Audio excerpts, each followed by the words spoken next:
मैं यहाँ 5 करोड़ का फंड अनाउंस करता हूँ। देख इंदिरा जी असेस करेंगे। This is amazing. This is life changing. This is life changing. Lalit ji बोल रहे हैं कि मैं 5 करोड़ रुपया आप में से किसी पे भी इन्वेस्ट करने को डिवाइड करके अलग अलग लोगों में तैयार हूं। अगर आपको प्रोजेक्ट बनाना है, पर्सनालिटी नहीं, तो क्या किया जाए, टेक्नोलॉजी का इस्तेमाल कैसे किया जाता है, कैसे बिल्ड किया जाता है। आज मैं आपको मिलवाने वाला हूं एक खास शख्सियत से जिनका दर्जी का काम था, टेलर का दुकान था, छोटा सा। जब ये बोलेंगे ना तो आपको मजा आएगा। सुनना चाहेंगे? उनकी स्टोरी कि कैसे उन्होंने टेक्नोलॉजी बिल्ड करके ऑर्गेनाइजेशन को स्केल अप किया, उनकी स्टोरी कि कैसे उन्होंने समय से ईआरपीस को तैयार किया। I am here what I am introducing to you mister Lalit Agarwal, chairman V-Mart. Please come on the stage. Welcome mister Lalit Agarwal. आइए सर, आइए। आई एम गेटिंग गूज़बम्प्स, मेरे रोंगटे खड़े हो गए हैं। Look at that positive energy, look at the energy that you have created. छोटी सी कहानी है। 2003 में वी-मार्ट की स्थापना हुई, मैंने अपना स्टोर बनाया। 2008 में हमारे पास आदित्य बिरला आया और वो हमारी कंपनी में इन्वेस्ट किया। उनको लेके आके हम इमीडिएटली ग्रो किए। और जब ग्रो करते हैं तो गलतियां भी करते हैं।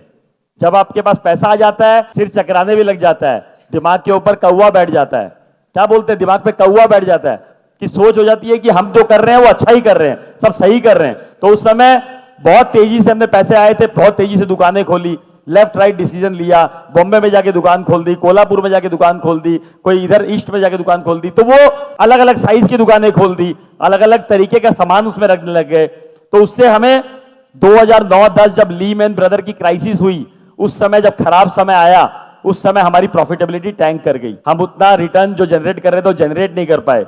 हमारे को रियलाइज हुआ सडनली 2010 में कि यार हम तो बहुत सारी गलतियां कर ली हैं। तो उस गलतियों को हमने बैठ के लिखा, हमने अपनी एक बोर्ड मीटिंग बुलाई। उस बोर्ड मीटिंग में हमने उसको चॉक डाउन किया। हमने 1 साल में 10 दुकानें बंद कर दी, 10 दुकानें बंद करी कि भैया कैसे भी हमें राइट डिसीजन पे आना है, राइट मॉडल पे आना है। और 10 दुकानें बंद करके हम लर्न किए कि हम क्या क्या नहीं करेंगे, क्या क्या करेंगे वो हमने सीख लिया। अब क्या क्या नहीं करेंगे उसके भी स्टेप्स बनाए कि हम ये नहीं करेंगे। जितनी हमारी पहुंच है वहीं तक दुकान खोलेंगे, जितनी बड़ी दुकान चला सकते हैं उतनी ही बड़ी खोजेंगे, जितना पैसा लगा सकते हैं उतना ही लेंगे, उससे ज्यादा उधार पे लेंगे ही नहीं। हमने ये थॉट बनाया कि हम छोटे शहरों में जाएंगे, तो कैसे इसको कन्वर्ट किया जाए, कैसे छोटी शहर में दुकान खोला जाए, वहां के लॉ एंड ऑर्डर सिचुएशन को कैसे डील किया जाए, वहां तक माल कैसे पहुंचाया जाए, वहां मैनेजमेंट कैसे हैंडल किया जाए। ये सोच में आया कि मैनेज कैसे करेंगे, कर तो लेंगे इतनी दूर के शहर में, कौन चलाएगा उस दुकान को, कौन बनाएगा वहां पर, कैसे प्रॉपर्टी मिलेगी, कैसे हिसाब रखा जाएगा, कैसे इन्वेंट्री मेंटेन होगी, कैसे पता लगेगा ग्राहक को क्या चाहिए, कैसे पता लगेगा क्या माल वहां पड़ा हुआ है, कितना चोरी हो गया, कितना बिक गया, कितना पड़ा है, कितना बेचना है।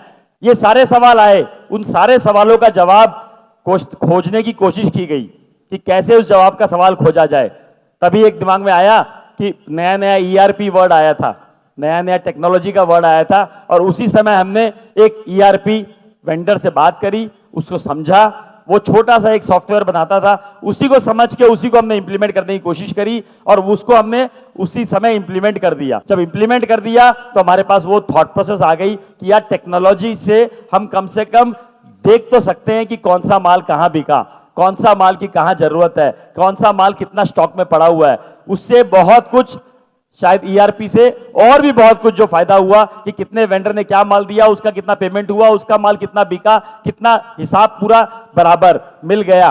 तो सबसे पहली शुरुआत वहां से ईआरपी से हुई और हमने छोटे शहर में पेनिट्रेट किया और छोटे शहर ने हमें इतना रिवॉर्ड किया क्योंकि इतनी बड़ी जनता है जो कि आप हर कोई चाहता है कि अच्छा दिखे, अच्छा पहने, अच्छे से रहें और अच्छे अपने बच्चे को और परिवार को देखें। तो हर कोई चाहता है, लेकिन उसको अपने पॉकेट साइज में अगर मिल जाएगा तो वो लेना चाहेगा। ऐसा कोई रॉकेट साइंस नहीं है कि हमें रॉकेट बनाना है, हमें एक सिंपल काम करना है। अगर हम ध्यान से फोकसफुल करें तो काम हो जाएगा। क्वालिटी जो है पैसे डालने से नहीं बनती है, क्वालिटी खाली केयर, मेहनत और राइट नॉलेज से बन सकती है। Standing ovation, very large round of applause for Mr. Lalit Agarwal. Thank you, sir. एक तो क्वेश्चंस ले सकता हूं सर के साथ इफ ही अलाउज, उनको कहीं जाना था बट जस्ट हाँ जी सर। जब बात आती है वेंडर की, वेंडर कहते हैं मेरे को 5 रुपए सस्ता चाहिए, ये आदमी 5 रुपए सस्ता दे रहा है सर, उसमें हम आके फंस जाते हैं रेड ओशियन में। हम नया प्रोडक्ट लॉन्च करते हैं, कल को वो नहीं बिकता तो हमारा बड़ा लॉस होके बैठ जाता है। हमें शहद बनना है, मधुमक्खी अपने आप आएगी। कोई ना कोई गैप है, कोई ना कोई चीज आपको डालनी पड़ेगी जिससे वो चीज चमक के बाहर निकले। जब जो लोग अपने आप भिनभिनाए आपके अराउंड, अपने आप बोले कि मैं कपड़ा आप ही का लूंगा, मैं माल आप ही का लूंगा, वो तो प्रोडक्ट, उसकी सर्विसेज, आपके व्यवहार, आपके आचरण, आपका तरीका में क्रिएट करना पड़ेगा और यही सब आप लर्न करके जाओगे यहाँ से।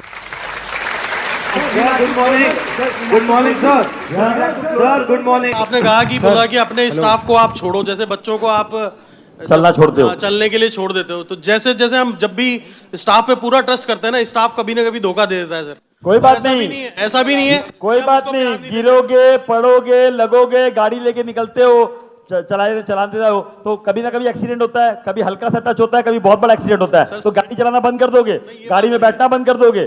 तो ये विश्वास के साथ ही चलना पड़ेगा कि जीवन में निकले हैं तो कुछ ना कुछ होगा, कुछ ना कुछ होगा, उस होने के सदमे से हम बैठ नहीं जाएंगे। सर मेरा प्रॉब्लम भी स्टाफ से रिलेटेड है। वो लोग कहीं ना कहीं हमें बीच में छोड़ देते हैं कि हम लोग अकेले पड़ जाते हैं, वो लोग अपना 7-8 बजे चले जाते हैं।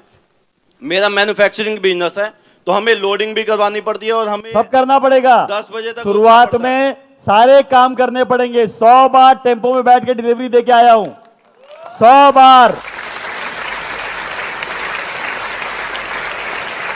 मैं यहाँ 5 करोड़ का फंड अनाउंस करता हूं।